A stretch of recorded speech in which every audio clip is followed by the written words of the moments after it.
Hello everyone and welcome to the Overwatch Community Cup Stage 2 Week 3 match between the Dallas Fools and the Pyeongchang Pingsocks. Got a good game lined up for you today. Dallas Fools are coming in with, I think, the most subs on a team I've ever seen. I'm looking at 1, 2, 3, 4, 5, 6, 7 subs. So one thing we might be seeing is if something doesn't work out immediately, Dallas Fools definitely has other options to work with. So this large roster could come in handy, just like any normal sports team. When a football player gets tired or makes a couple crucial mistakes, or just wants to hang out for a little bit, you can send in other players, and that might be what we see from the Dallas Fools. Meanwhile, we've got the Pyeongchang Pingsocks in here, and they've looked good for a while. So I'm hoping to get a good game out of both of these teams. Now, it's been a little bit since I've casted the Community Cup, so let's go over what this community is. The Overwatch Community Cup is a Discord server aimed at helping lower-ranked players find teams, often under the monikers of their favorite Overwatch League teams. You have Boston Uprising's team, the Boston Downsizing, San Francisco Shock has the San Francisco Shook, Dallas Fuel, Dallas Fools, or some teams opt for their own city and name, like the Pyeongchang Pingsocks. As I said, this is meant for lower ranks, focusing on bronze, silver, gold, a good chunk of plats as well, and each team is allowed 1 to 2 diamonds, depending on if both teams agree to have a second diamond or not. But the focus isn't on those top 2 tiers, it is mostly for the bottom 3. So, while these games aren't as explosive as Open Division matches or the Overwatch League per se, they're very good games, and it really helps get down to the nitty-gritty of how to improve. I really like this community because it allows players that wouldn't really be on teams otherwise to get together, have scrims, have practice nights, have coaching, and really just figure out how to get better by playing each other.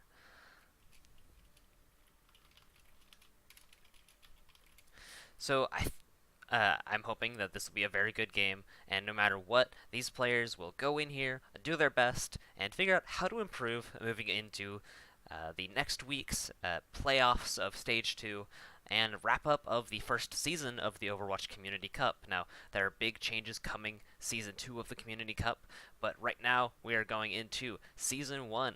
This game is going to be starting shortly on Hollywood, one of my favorite maps. Now, Hollywood is great because it's a hybrid, which is my favorite type. You go up, there's a capture point, and once you take that point, you get the payload and move right on over, hopefully, to the end of the map. There's a lot of high ground, but there's also a fair amount of choke points. So this is going to be very deathball oriented as the meta has set up.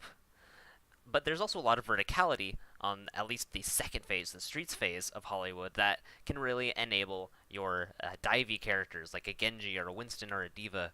Now, if there's the Brigitte, that might shut that down entirely, but in these lower ranks, we see a lot of less cookie-cutter comps, less meta, and more comfort picks. So we're going to move into the game and see how both of these teams do.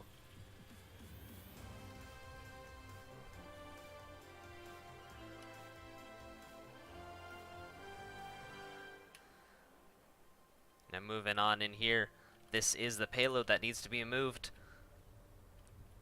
It's got a snarky businessman on the inside, can't quite see through the windows, but he says funny little things like Jesse McCree. What a terrible name for a cowboy. And over here we've got Lucio Billboard advertising one of his extravagant tours. Always wanted to go to a Lucio concert. Maybe one day they'll have one of those Japanese hologram concerts for Lucio. Now the attack is getting ready from the Pyeongchang Pingsocks, and while I said that meta isn't something we typically see from these teams, it does look like that's actually what they're going to run, more or less, which I think is a very good idea. When it comes down to just playing the meta comps, you can really focus on how to get better. Because then it comes down to strategies and team play, because you're already playing the best options. Now, Quish is going to be on the Lucio. It's not going to be as strong with the Discord and Transcendence as Zenyatta, but it does allow the team to have the speed necessary to really get in there and roll over as a deathball. Piku is going to be on the Brigitte, such a strong hero right now in this meta, and Thobe on the Hanzo, getting ready for the Dragon Strike to roll into any Graviton set up by Infection. Meanwhile, on the defending team, Dallas Fools are running a very similar composition, except they're going to be running 2 DPS, no Brigitte, which is interesting. But they are going to have Defcon on the Junkrat and Billy on the Hanzo. It's kind of necessary to have a Hanzo, and Junkrat's very good at taking down barriers. So we'll see how these two lineups cross into each other. Now the Dallas Fools are already backing up from the choke point. They're giving a little bit of space, but they're going to fight on the point. Already, Eddie Bear is a little bit low, so they're actually going to make a rotation around the backside of the point. But the rotation is going to be met by the Dallas Fools. Zarya's barrier is down from infection, so now the Dallas Fools can really start getting in here. But they're not quite sure when to attack. Ragnaroki's shield is going to go down for a little bit, but he's going to get charged onto Good Dog. That's going to be a good start. He has Shatter already, but he needs to get healed. He only has 57 health. Piku's going to do what he can, but he's going to get sent back. Ragnarok is going to get healed up. And after a couple more picks, no, Chuchuhu's actually going to go down to Quish. And that's going to set things up for a rather back-and-forth fight. The Dallas Fools had the lead, but the reinforcements are here from the attack, and it's actually going to send Dallas Fools packing. And the Pingsocks are going to take the first point.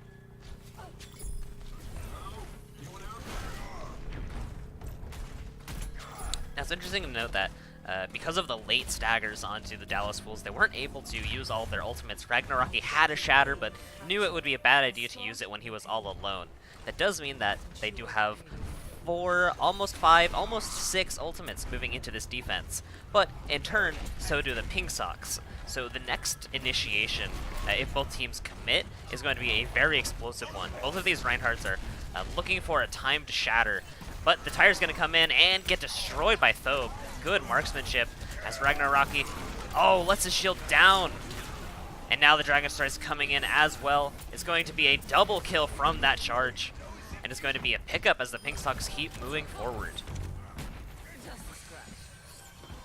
Honestly, not as many ults were used in that fight as they could have. There's a lot of ults left on both teams. 4, in fact. On the side of the Pingsocks, they do have Grab, but they don't have Dragon Strike. So Coalescence is a kind of poor excuse for a damage ult, so that's not going to be a very good option. Meanwhile, the Dallas Fools do have both of their Grab and Dragon Strikes up. No healing ultimate on the side of the Pingsocks, but the Dragons came out a little bit late and only got Infection. Good Dog does go down, but the payload's still moving forward. The Dallas Fools need to get onto the point to stop it. Transcendence is going to allow that to happen, but because Fancy Raptor used that Transcendence there, he won't have it when the Graviton comes out from Infection later. But it does allow the team to hold on to this defense. Dallas Fools are going to move forward and get some late picks if they can. Nice volley. But it's not going to quite finish off anybody, and Fancy Raptor needs to be very careful because any stray arrows from Thobe will just annihilate this Zenyatta, especially Storm Arrow, which is so strong right now. Now, a new push coming in from the Pingsocks. Thobe's going to go down before he can use Dragon Strike, so Infection has the grab ready, but isn't going to have the Dragons to back it up, and that Shatter is going to knock down a bunch of people. This is going to be off of one ultimate, a very strong fight coming out of the Dallas Fools. Even Chuchuhu, the Mercy's got a gun out, gonna push people back to spawn, sitting on Valkyrie. Billy has ult, so does Defcon, and RLC is going to have another Graviton soon.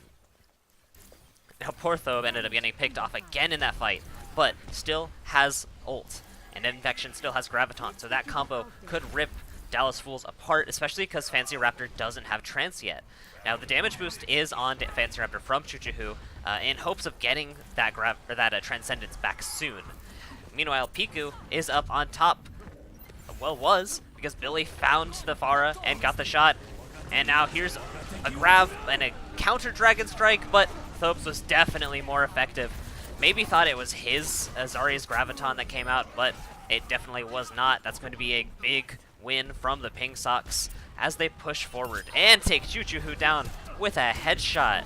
Good job to Thobe. Quish is going to help take Defcon down.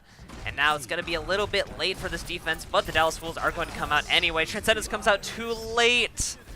That's not going to be able to heal up RLC in time, but the Fools are here. Thobe does go down, which means that this could be the defense that is necessary. Defcon is going to come out with Barrage. Valkyrie is out, so if necessary, could pull the trigger on this ult, but it actually doesn't look like they need to, as the Dallas Fools are going to hold on to this, using only 1 or 2 ults. Unfortunately, it was both support ults, so those won't be an option moving forward, but we've seen good play from these healers. They should have their ults back up in no time. My ultimate is charging. Meanwhile, Pingsocks, they've had to regroup, recollect themselves. They've had some trouble with this Streets phase. They've gotten a lot of progress, but they got stopped near the end. And this is where spawn advantage is really tough in this phase. So they need to move in and do something decisive because, like you heard Athena say, there's only a minute left. Piku's going to make a late switch to the Soldier to try and take down Defcon. That's not going to be a very good option to combo with tanks, though. And it might be too late to build ults. Okay, now here is a grab, and here's a barrage, and that's going to be big. It's going to get both tanks. Defcon's going to be looking for more. Quish is running away. He does make it out, but he used his sound barrier, and it didn't really affect much. This is a situation where you probably wanted Zenyatta more than anyone else, because Transcendence is much more effective in keeping your team alive than Sound Barrier. Sound Barrier is good for a push, but it's not going to keep you alive during a Graviton. And speaking of Graviton, RLC is going to take Piku down.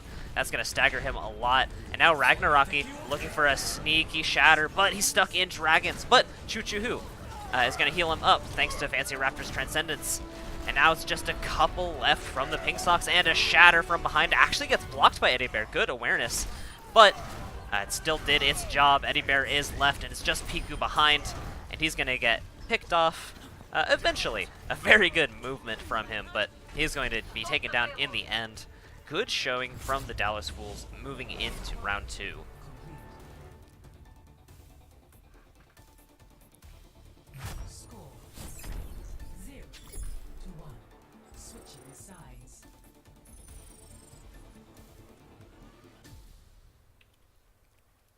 So as we move into the swap, it will be the Pingsocks defending and the Fools attacking.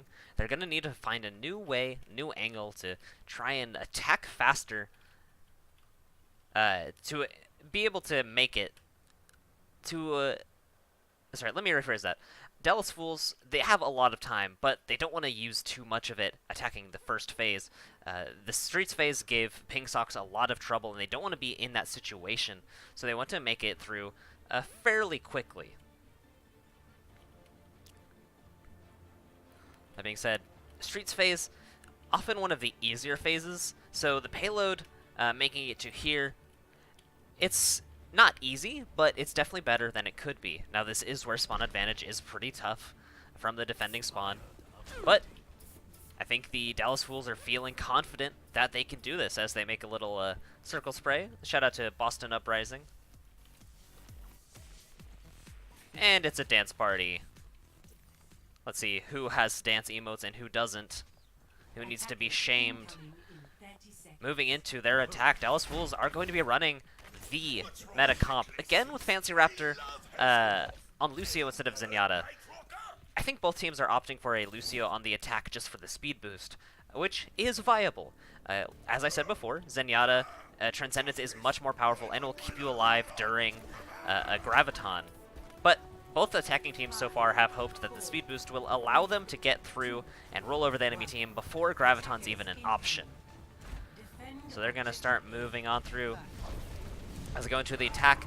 And let's look at the defense. Piku is on Sombra, which is a very interesting pick. Good against tanks and especially Zenyatta and Lucio's sound barriers. But is going to be taken down immediately. And now Billy's looking for shots, gets another one on Quish. So far, this is looking pretty good for the Fools, especially because of Billy's shots. Ragnarok is going to get charged into the wall, but he's going to live.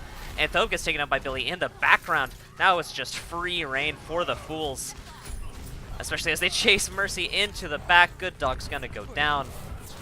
And it's just a little bit of cleanup as they secure this first point very quickly and have 5 and almost 6 minutes to take it to the end of the second phase.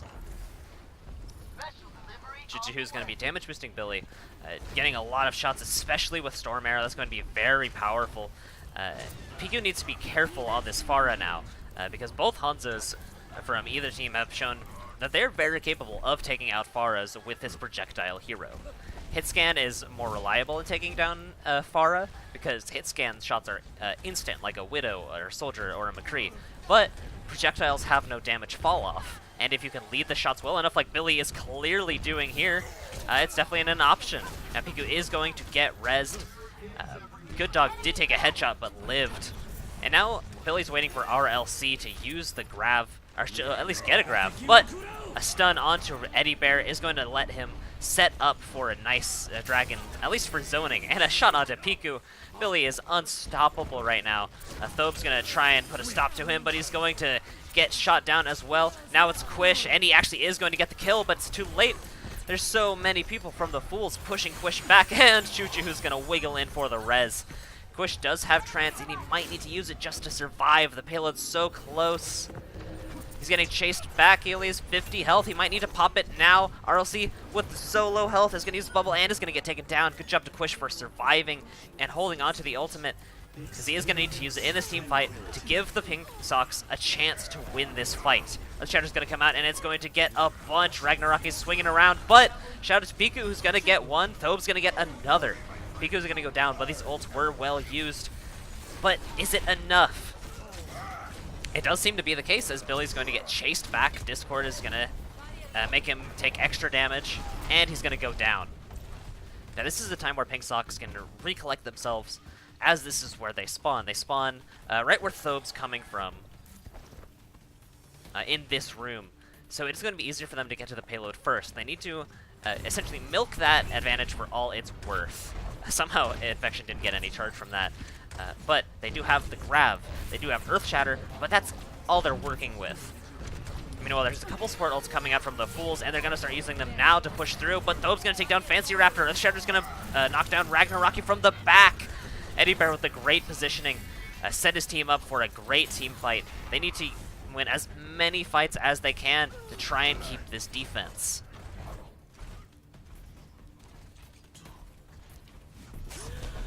Piku is going to be taken down by Billy, who is going to get away with his life, and that's going to set his team up for a 6v5, possibly, but it looks like the Fools are going to be a little late. Oh, but now Good Dog is in a bad position.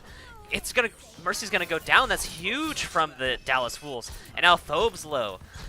Billy's now switched from the Hanzo to the Genji, either Shimada being a real threat, especially with Blade online. There's no defensive ult to stop that. Grab's going to put him in place, but he's still going to get the kills. RLC got their grab right in front of the grab that caught him, which meant that Genji was able to blade everyone, even though he was stuck.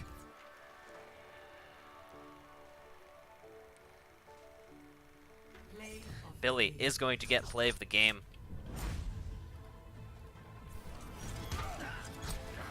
And this is the exact situation where he got the blade, was grabbed, but RLC's grab set him up for just the right positioning to be able to get the kills regardless.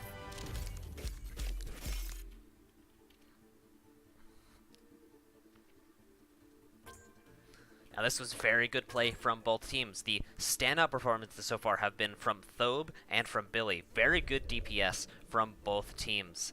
The tanking, especially from Eddie Bear, has been very good.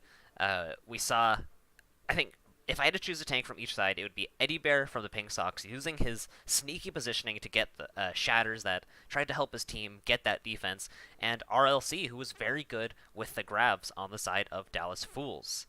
And the healers, well, sometimes it's hard to stand out as a healer. Healers from both teams did very well. Good Dog got caught out of position a few times, but otherwise, it was very solid from both teams. Both teams ran the meta compositions of the time, give or take a couple picks, like maybe a Lucio instead of a Zenyatta. But it was never too off the wall. They didn't run a Symmetra or a Torbjorn. Maybe a pick like Soldier was too little too late, but both teams performed very well. So I'm excited to see how we move on to the next map, whatever that is. I'm going to take a short break as I set up some more technical things.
The next map is going to be up soon. It will be Volskaya Industries. That is, in my opinion, one of the better 2CP maps. It's a type of map that you hear complaints about a lot because you usually get like an all or nothing push where either you fight your heart out and don't even get the first tick, or the defending team makes one mistake and it's just a complete wipe. All 3 ticks, good to go.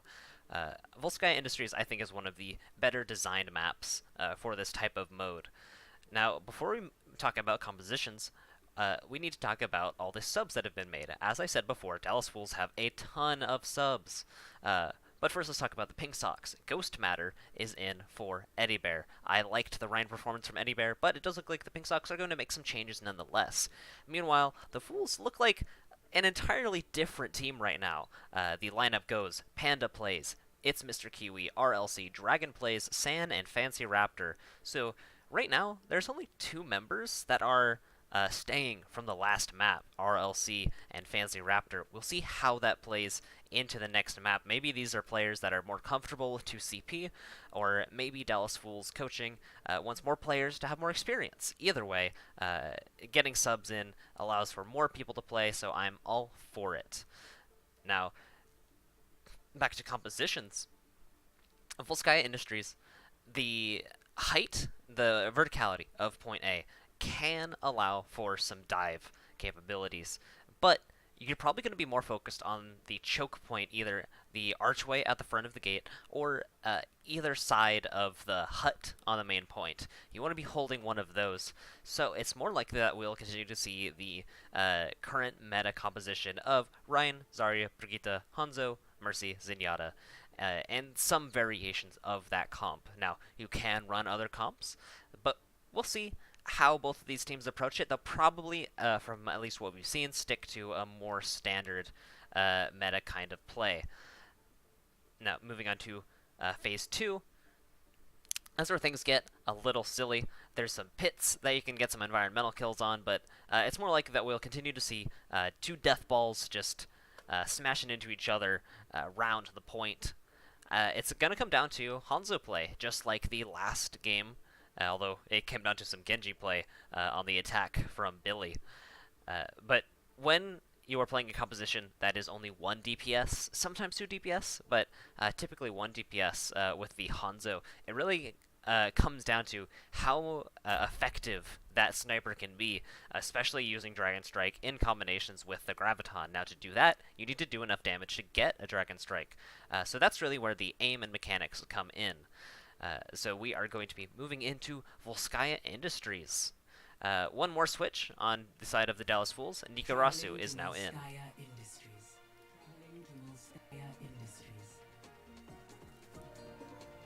It's a very pretty map. It's a nice snowy evening in Volskaya Industries. This is a town where robots are constructed. Well, actually, less robots and more mech suits. We know the Omnic Crisis in the lore has really been a touchy subject, especially for characters like Zarya, which is why these aren't actually giant robots, but they are mech suits piloted by humans. The Omnic Crisis, for those who don't know about Overwatch lore, is a time when robots had gone haywire. They were taken over by an evil AI and started a resurrection, or insurrection, against the humans. Now, to combat this, Volskaya Industries created mechs that could fight them off, and weapons such as Zarya's Graviton gun, which we'll see from Infection and RLC as we get into this attack. The Pingsocks, they're going to be running interesting composition. I like this. Ghost Matter is going to be on the Doomfist instead of a tank. Piku is going to take over the tanking role. Hanzo from Thobe, Dragon Strike is very good in comboing with Graviton, but so is Doomfist's ultimate. So that could be what they're looking for. On the defending team, Dallas Fools does have Nikarasu in as the hit scan, and that must be why the switch was made. As already a headshot onto Good Dog is going to be very effective because Nikarasu was in the back the whole time. noticing too late, but the push is in. Piku got Panda Plays, but went down from Mr. Kiwi, charging back and forth. Panda Plays is going to get brought back up, so it's as if that pick had never happened. As we move into this defense. Not too much commitment from both teams. They're just poking at the choke. They're certainly not choking, at least I would hope not, as they try and get these fire strikes, line up for their ults before this fight actually kicks off. Now, one important thing to think about in the matchup of the two Death Balls is look at the charge of RLC, 90%. Now let's look at Infection, only 20 and a death. Zarya's charge gives her an extra % of damage for how high the number is. So at 100%, Zarya does double damage. So RLC doing a very good job at keeping this charge up, as it does decay 1% per second, is very important, as that will let you get your grab twice as fast when it's fully charged. And speaking of grab, RLC is at 72%, meanwhile Infection is only at 46%. So good Zarya play from RLC. Meanwhile, Mr. Kiwi is going to be holding the shield at the front. Nikarasu, again, just getting pick after pick on these supports. But Fancy Raptor and Mr. Kiwi are going to go down. Panda Plays is going to get a Dragon Strike of his own, but the fight's so messy that I'm not sure it's going to be enough. RLC is going to get a grab soon, but it might be a lost cause. As Dragon Strike is gone, that's no longer an option. And there's just so many lost from the Dallas Fools, especially Nikarasu going down to Quish and Lucio. This should be a pick, and grab was used. It was much too little too late. But Mr. Kiwi is here with the charge onto Quish and the Shatter. I don't know if I agree with this, though. What Dallas Fools did is they tried to hold on to this point as long as possible, but used both tank ults. They also switched both their DPS. So we're going to be moving into a Phase 2, where it's only 2 ultimates up for Dallas Fools, both defensive ultimates, Valkyrie and Transcendence. Meanwhile, 6 ultimates are up from Pyeongchang Pingsocks, but I'm talking about Phase 2 and we're not even there yet because somehow defense is still up from the Dallas Fools.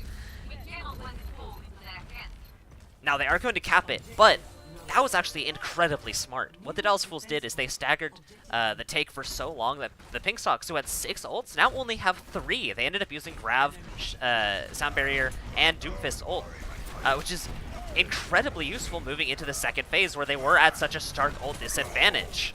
A stun onto Piku, that's going to take him down. Panda Plays is going to get that kill, and Ghost Matter. Dragon Strike on the point, but it's not going to get anything, and a double Fire Strike from Mr. Kiwi is going to clean that up nicely. What looks like such a dire situation for the Fools ended up turning around to be not too bad at all. Very good play from the Fools. Now, the Pingsocks are finding themselves at a disadvantage now, as 4, almost 5 ultimates up from the Dallas Fools. But let's see how the Pingsocks take their offense. Meanwhile, there's a sneaky Tracer, Nikarasu, in the background. Quish has spotted him, but Quish needs to be careful, doesn't want to pulse bomb to the face. But 5 health, Quish is actually going to get the kill as we move into the point. That's going to be a pick to start off with, and a blocked Earth Shatter. But Mr. Kiwi is going to get another double kill with a charge. Panda Place is going to get an entire kill with a Deadeye. Not as big as it could have been, but it's what it needed to be. Infection's going to go down, and this is going to be a push back from the Fools as they stagger, pick off these kills. Quish is going to go down late, and it's going to need to be another regroup from the Pingsocks.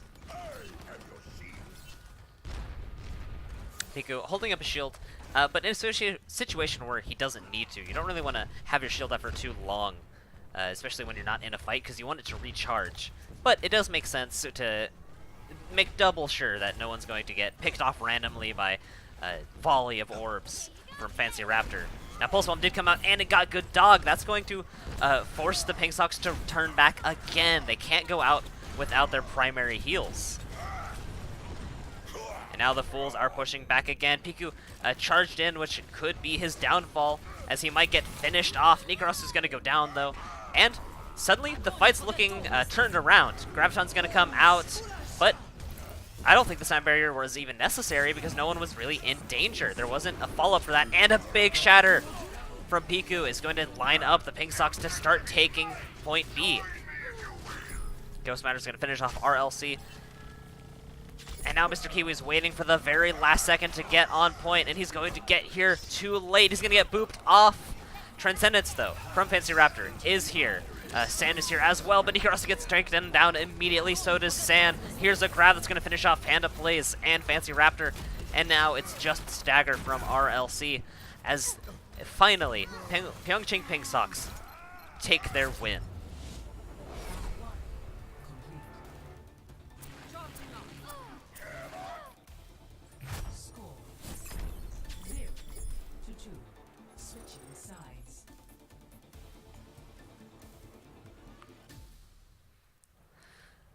So what we saw there was a very solid defense from the Dallas Fools that seemed almost unstoppable on point B, but we saw some hubris, and that's what caused them to lose that point.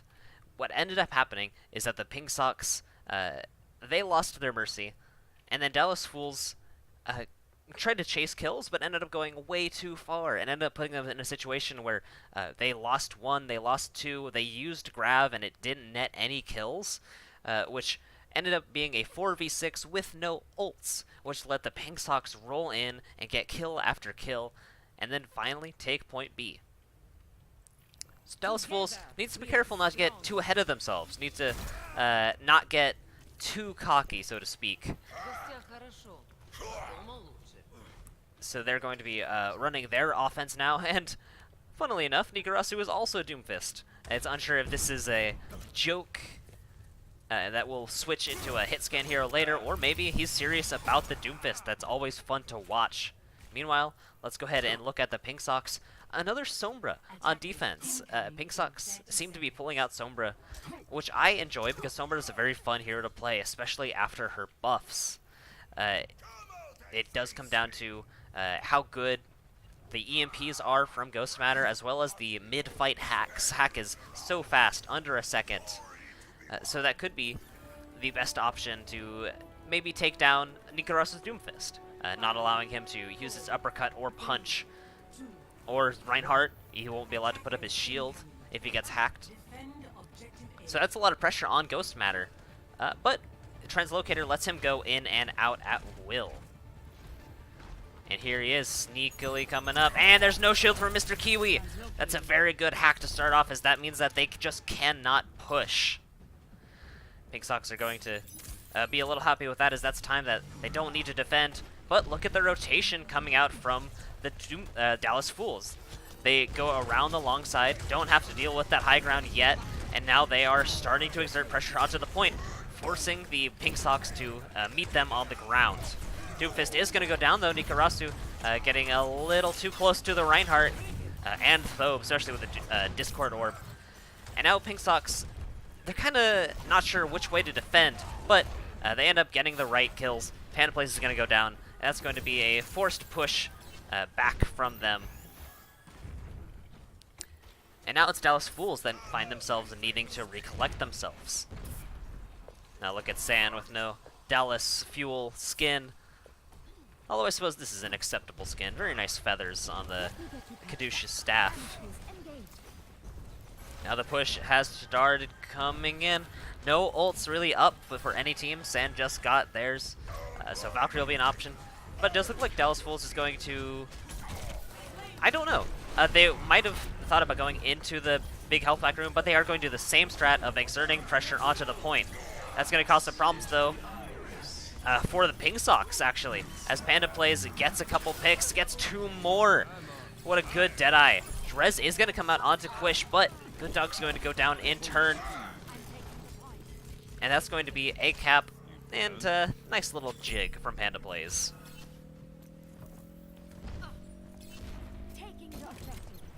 Moving on to point B. Already on point B, Nikarasu has made the switch from Doomfist to Genji and is already here. Doesn't have Blade yet, so he's going to be farming it up and maybe trying to get these healers there's not really anyone who can contest him, because no one really has that verticality. But this is a hacked Genji, which means he can't jump, or double jump, he can't reflect, he can't climb. No punish, though. That would have been a great time for Quish to take out Genji, but he leaves him alive. Ghost Matter is going to go down to Panda Blaze, and Ikarasu is getting close to ult. This could be it. Mr. Kiwi does go down, so they do need to be careful, but Ikarasu is going to let it rip. Trance in grab, though. That's more than enough to shut down that Genji. They probably could have gotten away with using just one or the other. Pingsocks could have held on to more ults than they used, but they did survive nonetheless. And now we see Ghost Matter back on the Doomfist. We'll see how this works out, as it is a very risky character to play, but it can pay dividends.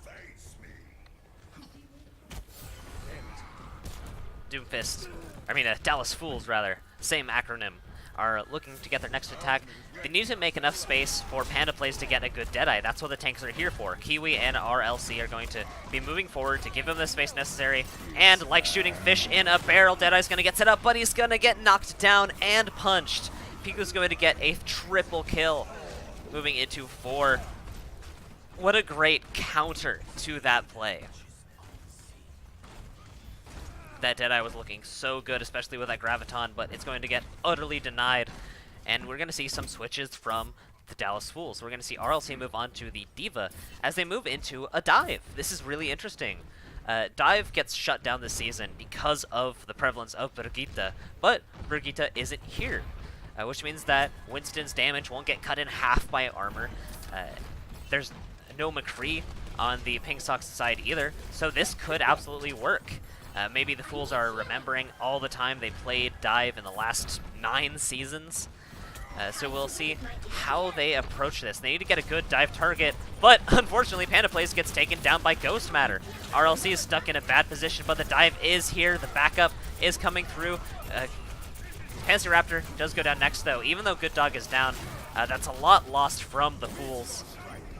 And the spawn is right there, so it's unlikely that the Fools will be able to get this cap. Especially with RLC getting bumped around the way he is. That's going to be out of mech and into a bit. Dallas Fools back to the drawing board as the Pingsocks are looking pretty strong. The dive ended up being too segmented. Panda Plays got picked off before it even started, and then the dive was committed from the Dallas Fools. They need to make sure that they communicate and really get the same target, because that's the way dive works. Put a Discord on a target and everyone dives them. Now here comes the new offense. Nikarasu back on the Doomfist with ult, and he's already causing some problems with another Doomfist, and he took down Ghost Matter. That's huge. Moving into this fight, Thobe's going to get punched. Isn't going to get knocked into a wall, though, so he's not going to be one-shot. But Nikarasu's going to get the job done anyway, and a punch onto a pillar in the middle. Not quite going to stop Reinhardt, but that Doomfist punch is going to come down. Not going to get anyone, though. And still we see another just attrition fight from Dallas Fools that isn't going to work out because it's not getting fixed fast enough. RLC again is stuck behind, and that's going to be another visit to the lake. Speaking of, this is not a very good lake to live in. Look at how cold that is. D.Va got frostbite immediately. Dallas Fools hasn't been having any luck attacking point B. Their ults have been used staggeringly. The sequencing is all off. Their approaches aren't together. They need to figure out how to approach this as the old dive used to go. Panda Place is getting ult soon. Not going to have Graviton to combo with, so it is going to be just like the old days of Genji going shift, shift, shift, getting as many kills as possible. And the fight is commencing, but both tanks went to a place where there wasn't a target. But here we go. Piku charges in. Doesn't get any targets. Panda Place gets Thobe with a reflect from the Storm Arrow. So this could be a good start for the Dallas Fools. Transcendence is out to keep everyone nice and healthy. Piku swinging around at Sand, but he's actually going to get Nikarasu. And here's the Graviton. It's huge. Dragon Strike and a charge. That's going to be an easy cleanup from the Pingsocks. And now it's another stagger onto RLC. This is so sad. Oh, brutal as Ghost Matter gets that late pick under RLC, causes just a little bit more time for that respawn. And like I said, the ult sequencing has been so poorly managed from the Dallas Fools right now that the only ult they're gonna have is Panda plays his Blade. Fancy Raptor ended up using Trance and it didn't end up working out. They don't have either tank ults, and Nikarasu got picked off early. There's no way that Sen's going to be able to get this res without being taken down by Ghost Matter, who just got Nikarasu. So this is going to be a very scary fight moving forward for the Dallas Fools. Piku's got his shield up and Shatter at the ready. Thobe and Ghost Matter have DPS ults soon, and Sen's going to go down early. Fancy Raptor's actually going to get away with his life, and Panda Plays is going to get Thobe, but he's so low, but he's going to get more picks. Panda Plays isn't being healed though. Fancy Raptor has yet to give him an orb, but he is surviving somehow at 3 health. Panda Plays is making the plays of his life. Someone please give this Genji an orb, as he did so much to deserve it at the last second. And with a nice spawn block from Mr. Kiwi, the point is going to go to the Dallas Fools.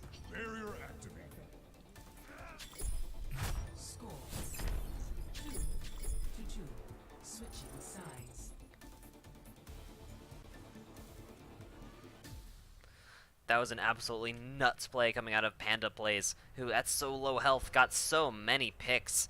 But it was a little bit too late to secure a win. This is no longer a winnable game for the Dallas Fools. Due to how the time bank system works, they took point B in overtime, which means that because the Pingsocks left took point 2 with 1 minute 48 seconds left, that is as much time as they will have to take 1/3 of point A. Now, this is point A of Volskaya Industries. That's no easy feat, but it puts it in a situation where it is winnable for the Pingsocks and tieable at the worst. Best case scenario for the Dallas Fools is neither team wins, but best case for Pingsocks is that they win the map and tie up the series. This is, like the Overwatch League, a 4-game series, so it's going to end up either all 4 maps are played, or we go to a tiebreaker game 5. At the rate this is going, it is looking likely for a tie, so we'll see how it goes. Dallas Fools, Nikarasu already getting some shots lined up, but has to be careful because there's another Hanzo. Thobe's got his number. It has already been a very good Hanzo so far. Stormaire's gonna start trying to break down shield and gets Quish in the middle of all that. Absolutely great sharpshooting. And this is a very aggressive hold, as the Pingsocks have to be forced back behind their own choke point. Look at how far the Dallas Fools are pushed out, but this is something we saw before. They pushed out pretty far and got punished for it, so they need to be careful. Aggression is very good in Overwatch, but it can't be dumb aggression. They need to play carefully. And here comes the aggression from the Pingsocks. Only a minute left, but Piku's got ult, and Panda Plays is down. Speaking of Earthshatter, though, that's going to come out from Mr. Kiwi. He's going to get one, looking for another. Panda Plays is going to get brought back up. This is a very good situation for the Dallas Fools, as Ghost Matter's going to go down as well, and only 40 seconds left to recollect themselves and attack the point. Pingsocks need to get something done quickly. Ghost Matter's going to switch to the Doomfist to try and get that extra speed in. Only 30 seconds left. Someone needs to get to the point soon as this push moves forward. Piku, Earthshatter at the ready. This needs to be big. Meanwhile, RLC could have a grab that will end this game now. The grab is out. The punch almost kills, but she survives. And that's going to be a triple from Nikarasu. Is there anyone that can even get to the point from the Pingsocks? 5, 4, 3, 2, 1. Quish is here, going to set up an overtime situation, but no one is here to get the point. Very good defense from the Dallas Fools, as no one gets a point, but Dallas Fools doesn't lose. Now that's what you like to see. No models in play of the game. Ghost Matter is going to pick up play of the game. And here it comes. And this was such a good grab set up from Infection that allowed them to take this point in the end.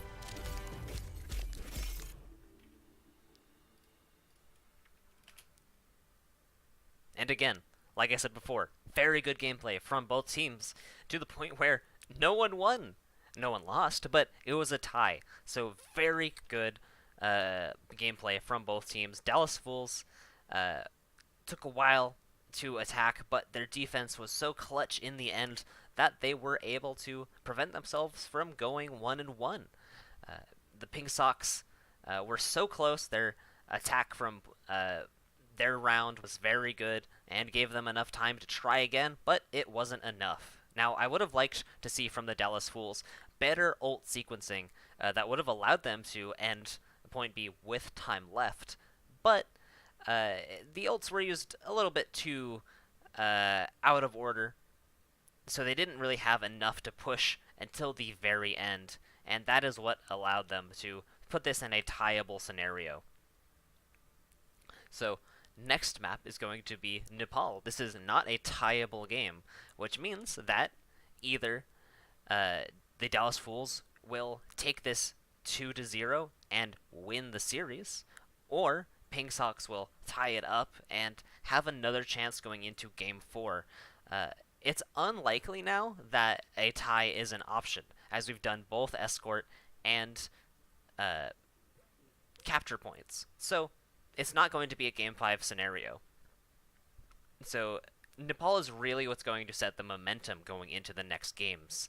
It is really going to swing the dial either way. So while we get this next game set up and while we get the subs put in, I'm going to go to a short break, and I'll come back to you as soon as the game is ready.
We're getting ready to move on to Game 3 on Nepal, and we've got more subs in. For the Pingsocks, we have Soup or Salad in for Ghost Matter. Otherwise, it is the same roster of Piku, Infection, Thobe, Quish, and Good Dog. Dallas Fools, though, have again made an array of switches. Their lineup now consists of Captain Caillou, Engage Gaming, Jake, Quinster, Hydreigon, and Dragon Plays. So, again, lots more players playing. This could shift the momentum because, like we saw from the first game to the second game, Dallas Fools looked very strong, and then it was even. And this could be due to the fact that it's a bunch of different players playing a bunch of different roles when they get subbed in, especially when some players stay but are on a different role, as we saw with Piku switching. But that didn't seem to be a problem for the Pingsocks, as they played better on the second map. But for making a bunch of switches, that can become a problem because it means that the players that are playing now haven't been warmed up in this tournament setting. Meanwhile, the Pingsocks team has largely been the same the whole time, so they're all ready to go. They could be getting tired out, as that is an option for players when they play games over and over. But so there's pros and cons to making subs. Not having had much game time, and getting fresh players. That being said, we're going to see how the new roster from the Fools lines up as they go against the Pingsocks on Nepal. Traveling to Nepal.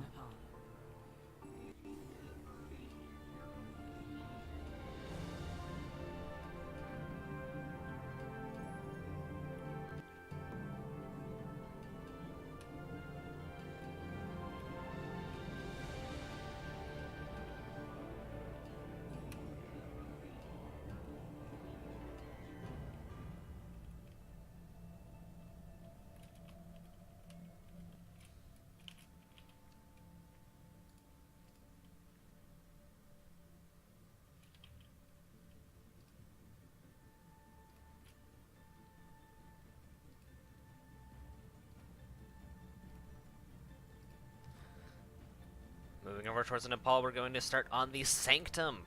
This is a fairly gimmicky point. It has a well, or a pit in the middle, which is very good for Orisas, Roadhogs, Lucios, and Faras to get environmental kills to very quickly dispatch some of their opponents. Falling in the pit takes all of your health away, but we're actually going to make some technical changes. Kill cam was left on in the competitive rule set for tournaments. It should be off, so we are going to be making that adjustment before we move into Game 3 for real this time. The reason that kill cam should be set to off is, for starters, you don't want to give away your positioning when you kill someone, especially if maybe you're a Symmetra and you have a shield generator set up in a secret place. If you kill someone and then they watch your kill cam and see where the generator is, that's not something that really should be an option in these competitive style tournaments. The other big reason, and probably the biggest one, is ult charge. You're not supposed to be able to see your enemy's ultimate charge. It's something that you should be able to, or you should have to, not guess, but make educated guesses. When you're a Reinhardt and you have your ultimate at 90%, you should be able to gauge if the other Reinhardt does based on how much damage that other Reinhardt's been doing. That should be something kept in mind for all of the players. It adds an extra layer to strategies, as you have to not only know what your team has available, but also what the enemy team has available. So keep that in mind as we go back over to King of the Hill.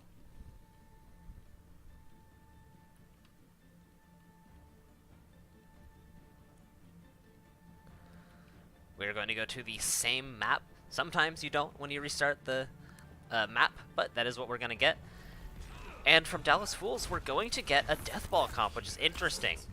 But now's the switch from Captain Caillou and Engage, no longer the Deathball. They're going to be playing the Orisa Roadhog combination, sometimes called Ball and Chain, sometimes called Pulled Pork. And that's because of Orisa's Halt. It's like a tiny graviton that grabs people and pulls them into an area, and Roadhog's Hook that can grab someone and pull them to Roadhog. That's very good on this map. Due to the pit, you can either halt or hook them in, and just like I said, Pharah and Lucio are here to get those extra environmental eliminations. Jake is looking pretty comfy on this Pharah because there's no one to directly counter him. Super Salad's going to go down early, and the strongest opposition to Jake right now is going to be Thobe, but still, that's a hard situation to be in against a Pharah. And is going to start going over to Dallas Fools as they cap this point without much opposition coming out of the Pingsocks. Though low health is going to back up. Infection's actually going to net a kill on Hydreigon, and maybe this is a time for the comeback. Thobe's going to get a nice shot onto Jake, and now Infection's looking for either Jake or the Mercy before Jake gets healed up. But look at the ultimates already. A Good Dog and Quish almost have their ults, but both DPS ults are out, and especially from Jake, who's going to get Good Dog, and he's looking for another. He's going to get healed. Quish is going to get away, only barely, though. Jake's going to also get away with his life, so very good ult coming out from his Pharah as the rest of the Fools recollect themselves before this offensive take. Unfortunately, Piku is trapped out away from his team, so he's going to take some damage, and that's going to let Jake get a third of his ult back already. The Pyeongchang Pingsocks are kind of having some trouble approaching this point.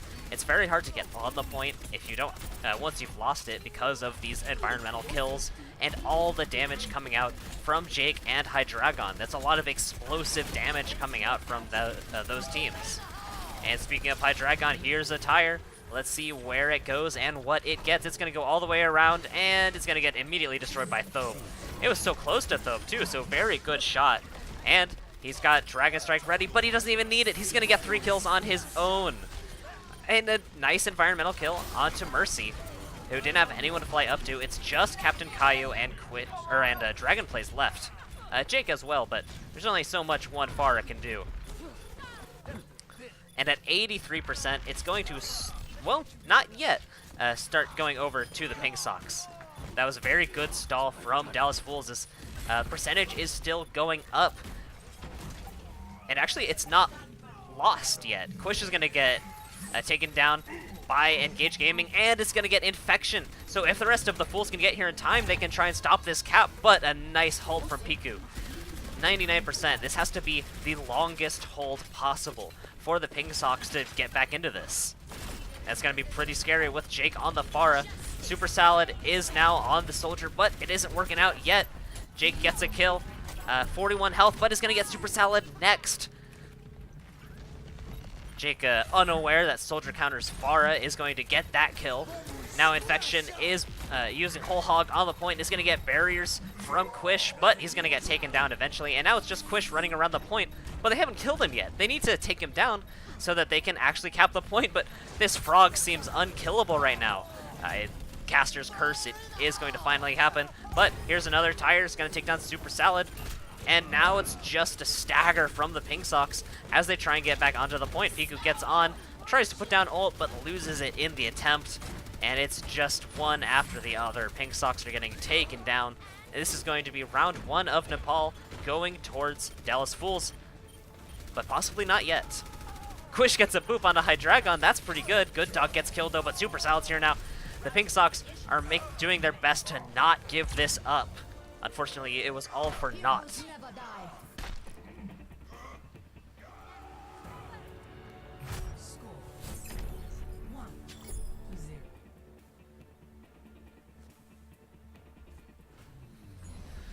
Moving into round 2, the pulled pork is out, the death ball is back in. This is a very classic death ball map. Used to be you could run dive on anything, but this is now, due to the meta, a death ball map. And we've got both teams adjusting accordingly. Reinhardt's and Zarya's, Captain Caillou and Piku on the Reinhardt, Engage Gaming and Infection on the Zarya's. Definitely comes down to those tank combos. Who can get the grab first, so they can get their DPS lined up for a bunch of kills. No Hanzos from both teams, which is interesting. Instead, the Graviton will be used for Jake's Dragon Blade and Super Salad's Rocket Barrage. Thobe is now on the Soldier, maybe expecting a Pharah from Dallas Fools, but it's not coming out yet. But Quinster is going to go down already. Thobe's actually getting a lot done right now. Already 2 kills. Good Dog is going to go down, but Jake is so low. Is going to be taken down by Quish. So this is quite the reversal compared to what we saw last round, as the Pingsocks are going to take an early lead once they actually cap the point, that is. Does anyone care about the point? Thobe's realized what to do as he backs up. But Jake doesn't actually get onto the point in time to stall. So the point does go over to Pingsocks, and now the Fools are kind of stuck out of position. Captain Kaio at 8 health is going to just barely survive, but it's not an ideal situation. Jake is going to get revenge on Thobe, though. But it's not enough to start breaking into this point. They need to get a couple more picks before they can start converting this into percentage. But Jake's going to get another kill onto Piku, so that's definitely a good start. Captain Kaio has Shatter, going to lay it down, isn't going to get anyone, but Hydreigon's going to get a Deadeye, so that's going to lead to a flip at 33%. Pingsocks ready to regroup. Super Salad almost has ult, but Infection's grab isn't up yet. Needs to be careful. Actually, it has switched over to the Hanzo. Super Salad's going to switch over to that more standard pick right now. That's a very solid option. Now as the Pingsocks get ready to move in, Piku's going to start moving forward, but his shield's already looking low, and Jake's looking for an angle with his Dragon Blade, and he's going to go for Good Dog. But she flies away. He needs to get something with this blade, but barriers are out now. He hasn't gotten anything. All he got was his life taken away. But the Dallas Fools have been pushing back. Thobe goes down. Kamkayo got Good Dog with a nice fire strike. So even though Jake made the mistake of using ult and not getting anyone with it, the Dallas Fools are looking pretty solid as they have taken the percentage lead. Flipping back over to the Pingsocks. Earth Shatter is ready. Graviton is up soon, so this is what they need to move back into this point. They either need to break Reinhardt's shield or take him down before they can use the Shatter.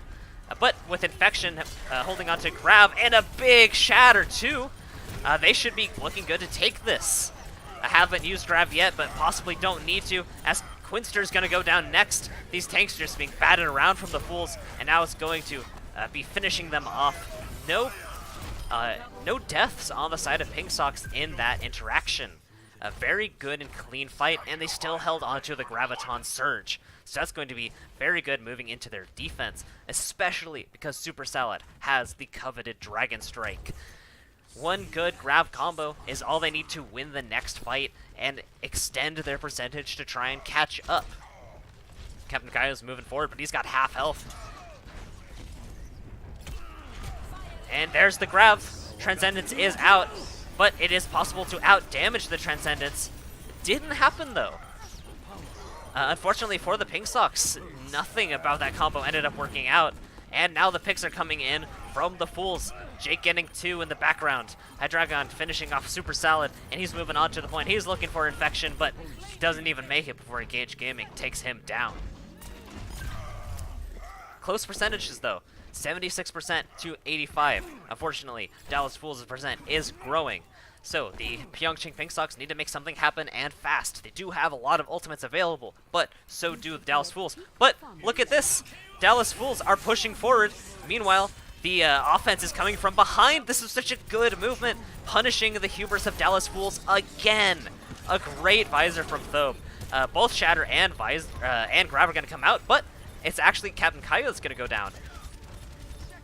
Jake and Engage Gamer are the only ones left, but it's going to be another pickup as Piku gets to the point. Hydreigon actually gets Good Dog, so that could set them up for a good fight, but they're actually going to have to wait for Jake to respawn. That was great decision making from the Pingsocks. Splitting your team up usually doesn't end well, because you want a whole 6v6 fight, but 3 of them went main towards the point, and another 3, the ones with ults, went around the side. So when the Dallas Fools overextended to try and take the fight, they ended up dying to the visor from behind. Now Piku's got Earth Shatter ready, and with Kamkayu down, it's free Shatter season. It's going to come down, get Dragon Plays, and engage Gaming. Jake is blading, but it's too little too late, as Quinster's going to go down next. Super Salad goes down to Jake's blade, but, well, so does Good Dog, but it is only Jake, and there's only so much one Genji can do.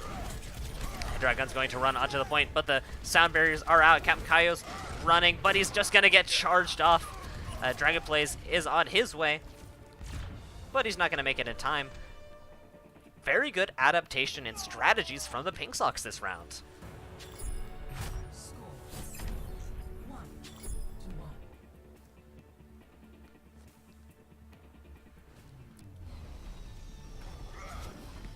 Moving into round 3.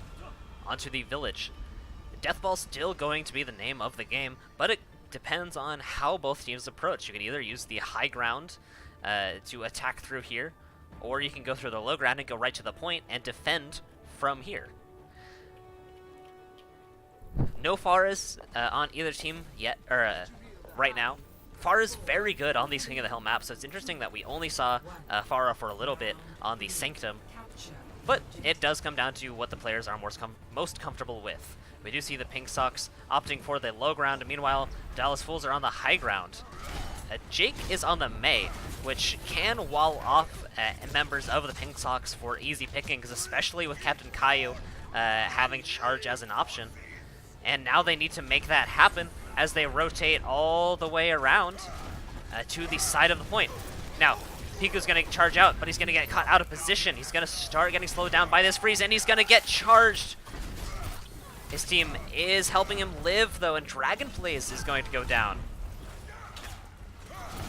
So opting for the low ground helped out the Pingsocks a lot as they were able to successfully defend. But now Captain Caillou and the rest of the Fools are putting pressure on the point, and they're going to make for a quick recap. Super Salad is just going to do what he can from the back, but Jake is going to take her down. Jake's going to get another pick, too. This Mei is looking absolutely devastating. 80% ult. And one of the scariest ults in the game. About as brutal as a Graviton Surge. Having crowd control for potentially all 6 members of the enemy team. And a diameter that covers the entire point. It is not an ult you want to be caught in. Icewall also very good at changing the terrain of the map. Causing separations, and that's why we see Thobe on the Mei as well. Adaptation is very important in Overwatch, and Quinster's going to get caught out by the Icicle. Already, good play from Thobe. Dragon Strike's going to come out as well, and a wall from Jake is going to keep Thobe in here, and it's only going to get Thobe, but it did succeed in zoning out the Pingsocks. And another wall just denying Pingsocks entry to the point. Very good play from the Dallas Fools as they hold on. Dragon is going to go down. So what are the Pingsocks going to do to break this in? Everyone is coming around this side, but that can be a problem with the Mei walls. And now we have a really weird cross-section as the Pingsocks move in. Thobe is looking to try and get that Hanzo, but it does look like the Pingsocks did succeed in taking the point. 25%. They need to get that built up, and they are doing so. Hydreigon is going to get a late stagger. That is 12 more seconds or so before... No, even longer than that. It's going to be 8 seconds to spawn, and then however long it takes Hydreigon to get to his team before they can push. Quinster does have Valkyrie on lock. Look at Thobe, though. A nice wall is going to section off both Jake and Caillou, and it's going to allow Thobe to charge Dragon Plays into the wall. Quinster's going to get frozen, and Thobe has Blizzard if necessary. It may not be necessary at the moment, as any team fights you can win without ults are the best kind. Graviton is going to come out from Engage Gaming, and the Dragon Strike as well, even though Thobe used Blizzard to try and hold on and use that as a defense against the Graviton. Wasn't expecting the Dragon Strike from Hydreigon, which allowed them to take the point with ease. 70% and climbing. It's about to tie up the percent. And only 1 or 2 more fights before the Dallas Fools take round 3. Graviton's going to come out and somehow catch them in the air. Dragonblaze is going to take Piku down, and that's, with the res though, about even, but only 10%. The Pingsocks need to get to the point and fast. A nice freeze onto the enemy. Reinhardt is going to allow Piku to get a huge shatter, but where are the picks? There's one, but that's it. That was such a huge shatter, but the DPS was just not there to follow up, and it's unclear as to why. Dragonblaze is just having a field day with his flail. Gonna get a stun onto Infection. Friendly Ice Wall is gonna keep him off the point, but that's going to secure Dallas Fools the King of the Hill map, Nepal, and win of the series.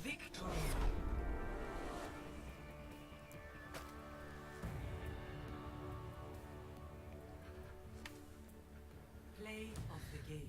Hydreigon, play of the game. Dragon Strike and Graviton. That is the combo of the season.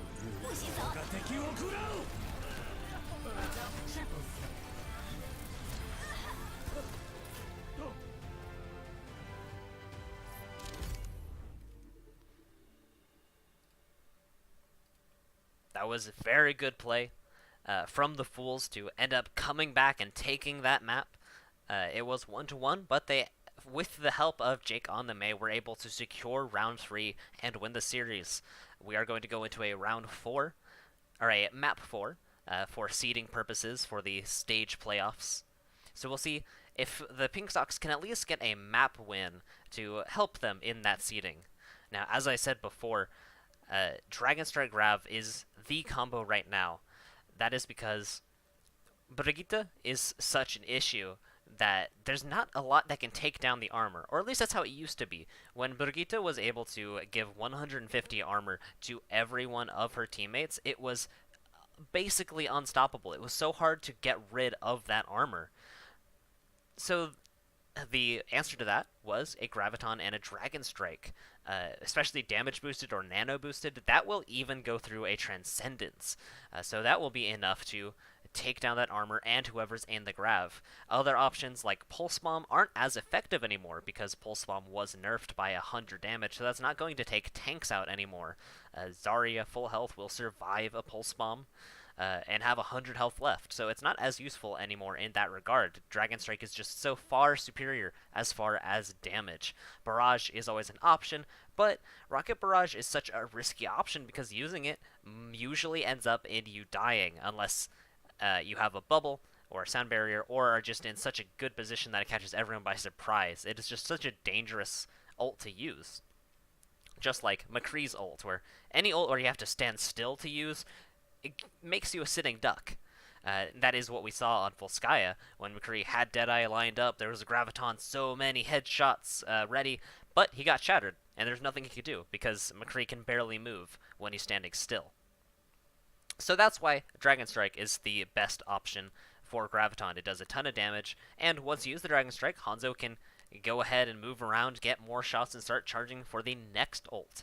That's actually one of the only ults in the game that Hanzo can start charging for the next ult while Dragon Strike is still out. Otherwise, we haven't really seen as much Brigitte.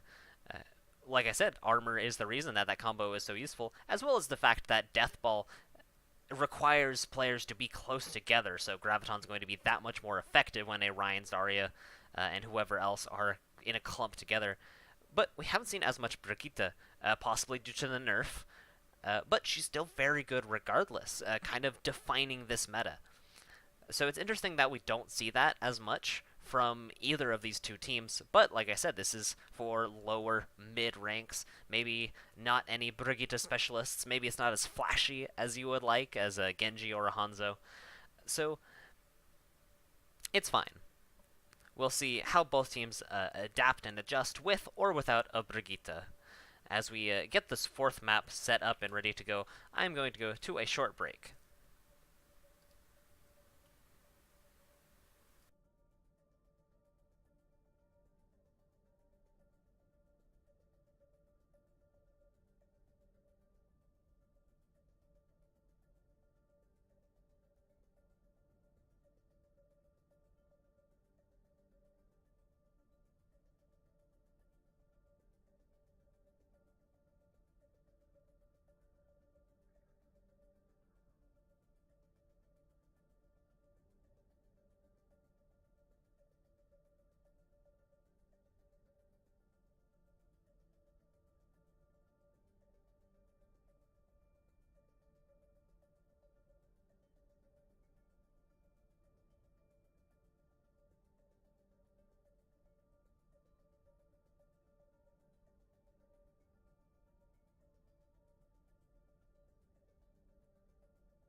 Traveling to Route 66.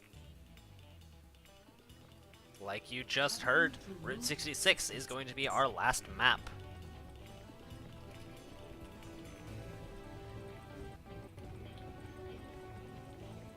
It's a classic payload map. I'd say one of the prettiest maps. The sunlight's nice, goes over all the mountains and gorges. It's a very fun map as well. So let's see how both of these teams get ready to move into the fight.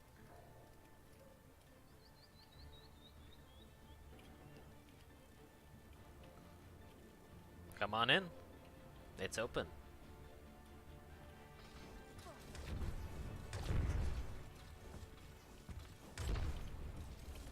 I wonder what this QR code does. Anyone want to look that up and get back to me? Maybe it's the next hero. You never know. Now the defense has all died. So this should be a very easy offense for the Pingsocks. With all seriousness, the lineup from the Fools is getting ready. And it's going to be a very interesting composition. Deathball tanks with Fancy Raptor on the Ana and Hydreigon on the Zenyatta. Ana is a very good pick, especially now because of her buff. She can heal people more easily and has more ammo in her magazine. And we'll have the nano boost up for Billy, except just kidding. Fancy Raptor is going to be on the Mercy instead. Psych, Nigarasu on the McCree. Good tank busting and anti-dive. Meanwhile, the Pingsocks are going to run that classic comp, just verbatim, the meta. Eddie Bear is getting ready. He is back and ready to swing on in, and a stun onto Ragnaraki. No follow-up, though. I would like to see that stun on Ragnaraki end up with combos into stun, or into charge or something else. It's going to start with Billy taking down Thobe, though. Close range fight is exactly where Reaper likes to be. Eddie Bear goes down. That bubble gets destroyed immediately. And Billy gets another pick. Pingsocks have to get forced back. They need to figure out a new plan. Oh, a barrier down means Ghost Matter is going to be taken down as well. Dallas Fools are looking pretty happy right now, especially given how far back they are. Ragnarok has got Earth Shatter out the ready. Might look for a sneaky option or just continue to hold at the main choke point. That does seem to be the case. But his shield's looking half health, not the healthiest shield in the world. And now, because of that, Thobe does have Dragon Strike. This could lead the way by either getting picks or zoning the Fools out. Earth Shatter, though, that's huge. That's going to get 3, 4. But Thobe got 2. RLC is in turn going to get 2 of their own. And it's going to be another Dallas Fools win, despite how good that Dragon Strike was. It seems that all the steam has been taken out of the Pingsocks, as the Dallas Fools seem unstoppable. Nikarasu is in fact so up here. With Deadeye soon, it would be fun for him to maybe sneak around and get a Deadeye, but his position was already given away. But maybe that's exactly what he's looking to do. Some of the Pingsocks know his location, especially because Fancy Raptor is giving him a damage boost. That's going to give him away by a mile. But it doesn't actually look like they noticed, and this could be the biggest Deadeye of the century. 3 kills. That's going to lead Pingsocks to get a big cleanup, which is bizarre because Pingsock members saw him. Both tanks saw him. A damage boost was attached to him, and it was big and glowy. It is ridiculous that Nikarasu was able to get that Deadeye in the first place, but that is going to allow him to just destroy the backs of the Pingsocks. Not sure what's happening with the Pingsocks right now, because they are just falling apart, moving towards this payload.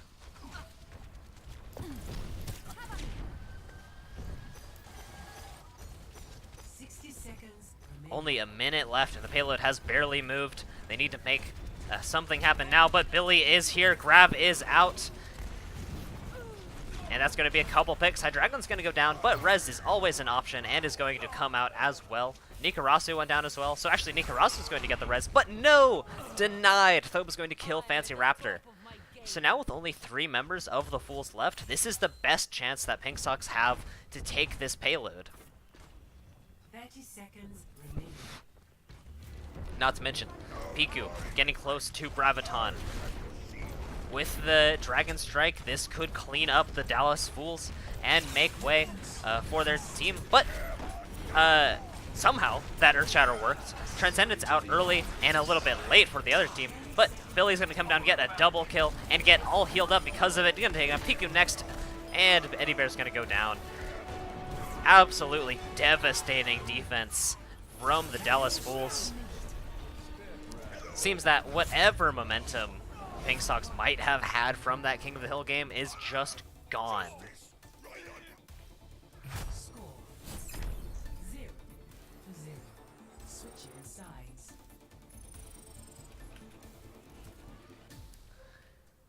Now there's a couple reasons that this could happen. Fatigue is something I talked about earlier because of all the subs in and out. The Pingsocks may be feeling a little bit tired, but that's something you need to be ready to deal with. In turn, this could be the Dallas Fools' main roster. They might have been messing around with their subs going in and out, that now they're playing the real ones, and that's why this defense was so strong. As now Dallas Fools only have to push the payload about this far in order to win the game, which is, I'm not gonna lie, a pretty easy feat. This is usually where the payload gets before the fight even starts, up on Big Earls. So the fact that the Fools held the defense so close to the spawn is going to set them up for a very easy win, unless some miracle happens on the side of the Pingsocks. At least statistically, I've wasted less than most. Hello. Oi! This is no time for standing around. In the Pingsocks defense, they're going all out with this Bastion.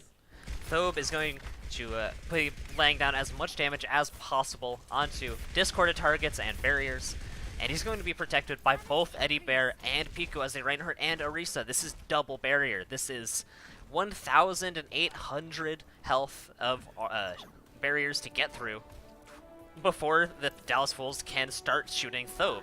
So this is going to be a little bit lower damage than having an off-tank, but it's putting a lot of pressure onto Thobe to get this damage done.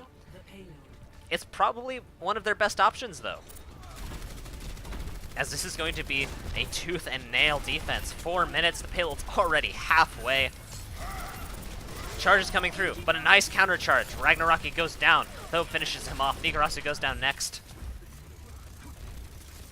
And so far, so good from the Pingsocks. But Thobe's been spotted by Billy, but is going to dispatch him quite easily.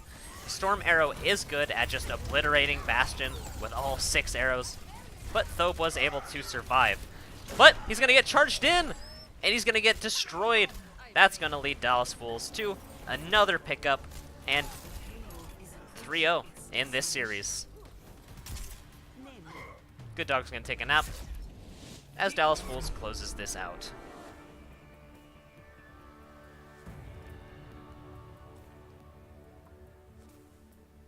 Play of the game. Nikarasu is going to get play of the game with one of the most ridiculous McCree plays I've ever seen. This was so telegraphed and seen by so many people that this shouldn't have been an option, but it worked. Not only that, but he got a flashbang onto McCree. Onto Eddie Bear, meaning that he couldn't escape. And that will be it. GG's, well played for both teams. Pingsocks ran out of steam.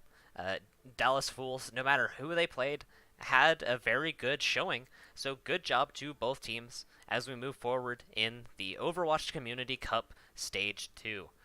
I would like Dallas Fools to tighten up their ultimate economy, at least on the subs that had played. I'm not sure who their main roster is, but when they played a bunch of their subs, that did seem to be a little bit of an issue that led to a tie on Volskaya. So I would like to see that tightened up a little bit. The coaching is definitely pretty set forth for that. Meanwhile, the Pingsocks, they played very well for very long, but ended up just not having it in them in the end. Maybe the mental blow of losing the series by game 3 meant that they weren't really into game 4, but that's something that you should always try for. So it's unfortunate, but the Pink Sox still did play very well, especially their DPS, their tanks.